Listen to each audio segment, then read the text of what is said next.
ఎన్టీఆర్ జిల్లా ఇబ్రహీంపట్నం మాజీ మంత్రి జోగి రమేష్ అరెస్ట్.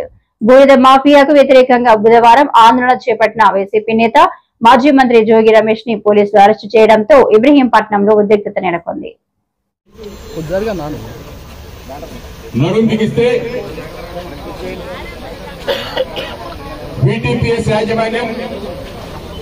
జెన్కో సంస్థ ద్వారా మన ప్రాంత ప్రజలందరూ కూడా కాలుష్యం బారిన పడి గుండె జబ్బులు, ఊపిరితిత్తులు, జ్వరాలు, మలేరియా, డెంగ్యూ,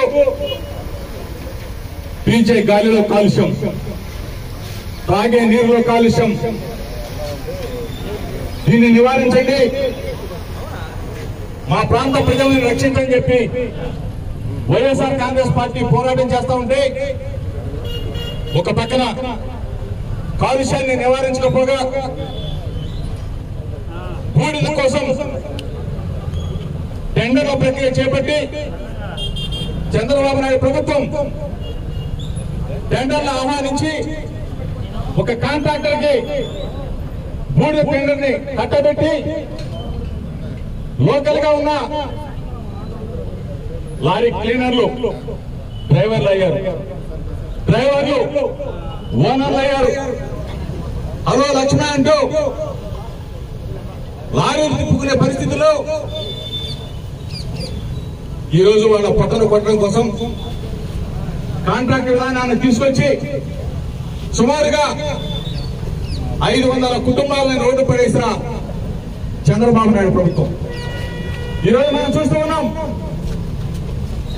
ఒక పక్కన కాలుష్యాన్ని నివారించండి, మన ప్రాంత ప్రజలకి మెరుగైన ఆరోగ్యం ఇవ్వని చెప్పేసి జెన్కో యాజమాన్యాన్ని పదే సూపర్ స్పెషాలిటీ హాస్పిటల్ కట్టండి, సూపర్ స్పెషాలిటీ హాస్పిటల్ కడితే ఇక్కడ ప్రజలకి వెంటనే వైద్యం అందుతుంది. అదేవిధంగా కాలుష్యాన్ని నివారించడం కోసం మొక్కలు పెంచండి. అదేవిధంగా కృష్ణా నదీ జలాల్లో కలుస్తున్నాం, బూడిద నీళ్లు ఫిల్టర్ చేయండి, ఫిల్టర్ అయిన తర్వాతనే కృష్ణా నదిలో కలపండి. ఆ బూడిద నీళ్ళే వచ్చి కృష్ణా నదిలో కలుస్తూ ఉంటే ఆ నీళ్లే తాగుతున్న పరిస్థితి. ఇవన్నీ కూడా స్థానికంగా ఉన్న చేతగాని అసమర్థుడైన చవట సన్నాసి కృష్ణప్రసాద్ బామర్దిని అడుగుతా ఉన్నా, ఏరా బాబు, ఒక పక్కన కాలుష్యాన్ని నివారించడం మీ చేత కాదు, ఒక పక్కన లారీ డ్రైవర్లకు, ఓనర్లకు ఉపాధి కల్పించడం మీ చేత కాదు. వీళ్ళందరూ కూడా పట్టుబట్టి మూలపాడు దగ్గర, నేషనల్ హైవే దగ్గర కొన్ని వేల ట్రిప్పుల బూడిదని అక్రమంగా నిల్వ చేసి రోజుకి 100 లారీలు హైదరాబాద్ కి తరలించి ఒక్కొక్క లారీ 20,000 నుంచి 25,000 అంటే సుమారుగా 25 లక్షల కుంభకోణం పర్ డే రోజుకి. అంటే నెలకి నువ్వు ఎంత సంపాదిస్తా ఉన్నావు? మా ప్రాంత ప్రజలకి నువ్వేం చేశావు? ఎరా బాబు అని చెప్పేసి అడిగి ఒక వారం రోజులుగా ఉద్యమాన్ని చేపడతామని చెప్తే కలెక్టర్ గారి దగ్గరికి వెళ్ళాం, పోలీస్ కమిషనర్ గారి ఆఫీస్కి వెళ్ళాం, అదేవిధంగా నేషనల్ గ్రీన్ ట్రిబ్యునల్ దగ్గరికి వెళ్ళాం, పొల్యూషన్ కంట్రోల్ బోర్డు దగ్గరికి వెళ్ళాం, జెన్కో సంస్థ దగ్గరికి వెళ్ళాం.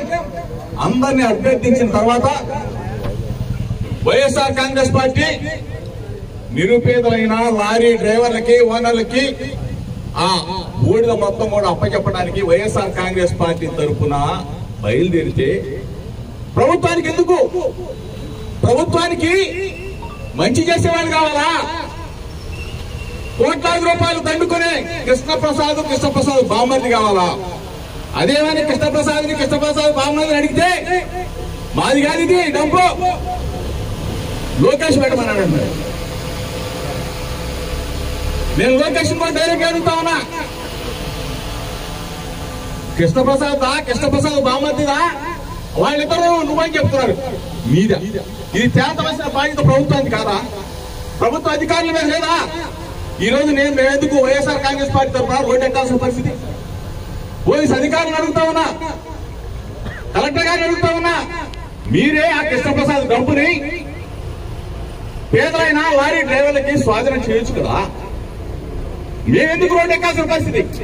మేము న్యాయం కోసం రోడ్డు ఎక్కితే ఇంతమంది బలగాలు అవసరమా?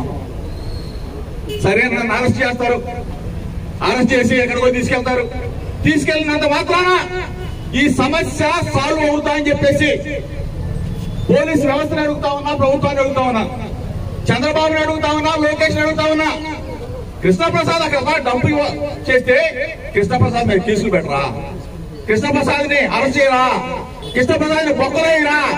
ఎమ్మెల్యేకి ఎవరి గొప్ప? మైలవరం నియోజకవర్గంలో సహజ వనరుల్ని దోచుకోవడానికి వచ్చాడు ఈ కృష్ణప్రసాద్. చాలా మంది అవాకులు చవాకులు పెడతా ఉన్నారు. మీరంతా మా ప్రాంత వాసులు రా బాబు, నా మీద మీకెందుకు? మీరు ఉద్యమం చేపడితే మీతో పాటు నేను నడుస్తానన్నా, నేను ఉద్యమం చేపడితే నాతో పాటు మీరు నడవమని చెప్తా ఉన్నా. పాత్రికేయ మిత్రులు సాక్షిగా చెప్పా, కృష్ణప్రసాద్ మెప్పు పొందడం కోసం, కృష్ణప్రసాద్ బామ్మది మెప్పు పొందడం కోసం దయచేసి అవాకులు చెవాకులు పేలు. నా సంగతి మీకు తెలుసు, మీ సంగతి నాకు తెలుసు, నా సంగతి చంద్రబాబు నాయుడికి తెలుసు.